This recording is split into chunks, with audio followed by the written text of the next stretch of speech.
Shkrimtarja Flutura Açka zhvilloi një takim me lexuesit pogradecar në bibliotekën e qytetit, ku morën pjesë qytetar, dashamirës të letërsisë dhe lexues të krijimtarisë së saj.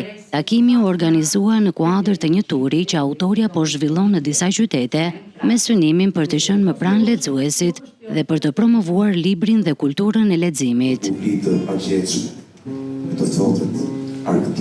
Gjatë bashkëbisedimit, Açka ndau mendime mbi raportin mes autorit dhe lexuesit, si edhe mbi rëndësinë që bibliotekat kanë në jetën kulturore të qyteteve.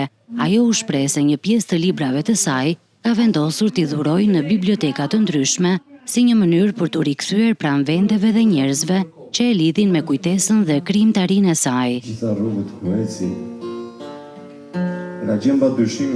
Shkrimtarja theksoi se pavarësisht perceptimit se interesi për librin është zbehur, lexuesi vazhdon të ekzistojë dhe duhet gjetur e afruar më shumë me librin. Sipas saj, shkrimtari dhe lexuesi janë të lidhur ngushtë me njëri tjetrin, pasi pa lexuesin vetë procesi të shkruarit humbet kuptimin. Flutura Açka bëri të ditur se nisma për dhurimin e librave do të vijojë edhe në biblioteka të tjera në Shqipëri dhe Kosovë. Takimi në Pogradec u kthye në një bashkëbisedim të ngrohtë letrar, ku në qendër ishin libri, kujtesa dhe roli i bibliotekës si hapësirë kulture dhe komunikimi.